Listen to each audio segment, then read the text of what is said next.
24 ঘন্টার খবরের জের অবশেষে রায়গঞ্জ জেলা হাসপাতালে পড়ে থাকা 4টি ভেন্টিলেটর চালু করতে উদ্যোগী হলো প্রশাসন।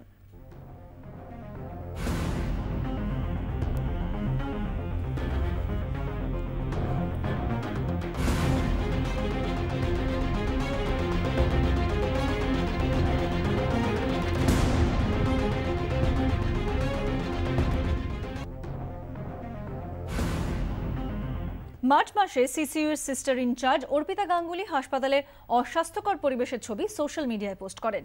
ঘটনার জেরে অর্পিতাকে হাসপাতাল কর্তৃপক্ষের হুমকির মুখে পড়তে হয় বলে অভিযোগ। 24 ঘন্টার পর্দায় সম্প্রচারিত হয় সেই খবর, উঠে আসে হাসপাতালের বেহাল পরিকাঠামোর ছবি। এই খবর আমরা 1 এপ্রিল তুলে ধরি। ঘটনার পরই টনক নড়ে প্রশাসনের। গতকালই কলকাতা থেকে বেসরকারি সংস্থার কর্মীরা গিয়ে 4টি ভেন্টিলেটর চালু করার উদ্যোগ নেন। মেরামতির পর বেসরকারি সংস্থার কর্মীরা জানান, শুধু অক্সিজেন লাইনের অভাবে পড়ে পড়ে নষ্ট হচ্ছিল দামি ভেন্টিলেটরগুলো। মেশিন চালু হওয়ায় বহু রোগী উপকৃত হবেন বলে জানিয়েছেন হাসপাতালের চিকিৎসকেরা। মেডিয়েশন এবং অর্পিতার এখানে দাঁড়ানো এই সংঘবদ্ধ প্রয়াস এটাকে বাস্তবায়িত করেছে। এটা অবশ্যই একটা কি বলবো কমেন্ডেবল জব এক কথায় বলতে গেলে।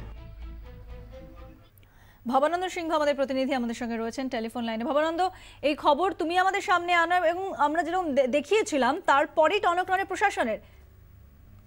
একদমই তাই পূজা, যখন আমরা এই খবর সম্প্রচারিত করি তারপরে কিন্তু তড়িঘড়ি প্রশাসন যে দৃষ্টিভঙ্গি ছিল অর্পিতার বিরুদ্ধে একটা শাস্তির দৃষ্টিভঙ্গি, সেই দৃষ্টিভঙ্গি থেকে সরে যায় এবং সরে কিন্তু তারা হাসপাতালের ওই সিচুয়ের ভিতরে যে ভেন্টিলেটরগুলো দামি ভেন্টিলেটর সামান্য একটু কাজের জন্য যেটা চালু করা যাচ্ছিল না সেটাকে চালু করার জন্য সচেষ্ট হয় এবং তারই প্রমাণস্বরূপ কিন্তু ইতিমধ্যেই সেই ভেন্টিলেটরগুলো চালু হয়েছে, যাতে 4 জন অ্যাডাল্ট মানুষের জন্য 3টে ভেন্টিলেটর এবং 1 জন চাইল্ডের জন্য ভেন্টিলেটর, যেগুলো রাজ্য স্বাস্থ্য প্রশাসন থেকে অনেকদিন থেকে 12ই মে থেকে রায়গঞ্জ জেলা হাসপাতালে করেছিল, সেগুলো কিন্তু এতদিনে চালু হলো এবং রায়গঞ্জের সঙ্গে গোটা উত্তর দিনাজপুর জেলাবাসী কিন্তু প্রথম ভেন্টিলেটর সিস্টেম পাচ্ছেন জেলায়, যেটা এখানকার এই জেলাবাসীর মুমূর্ষু রোগীদের জন্য ভীষণ উপকারী হবে বলে মনে করছেন এই জেলার বাসিন্দারা। পূজা। ভবানন্দ, ধন্যবাদ। ভবানন্দ সিংহ আমাদের প্রতিনিধি আমাদের সঙ্গে ছিলেন টেলিফোন লাইনে। অর্পিতা গাঙ্গুলি রায়গঞ্জ জেলা হাসপাতালের সিসিইউর সিস্টার ইনচার্জ। ইনি প্রথম সোশ্যাল মিডিয়ায় হাসপাতালের বেহাল পরিকাঠামোর ছবি প্রকাশ্যে আনেন। আসুন শুনে নেওয়া যাক কি কি অভিযোগ তিনি তুলেছিলেন। এগুলোকে ফ্রুটফুলি রান করানোর জন্য হসপিটাল সুপারিনটেন্ডেন্টের আরও একাগ্রতা, আরও কোঅর্ডিনেশন প্রয়োজন বলে আমি as a part of administrator, কারণ আমি সিস্টার ইনচার্জ, আমি মনে করি। এটাই আমার দাবি, ওনাদের ডিউটির প্রতি আরেকটু সচেতন হন।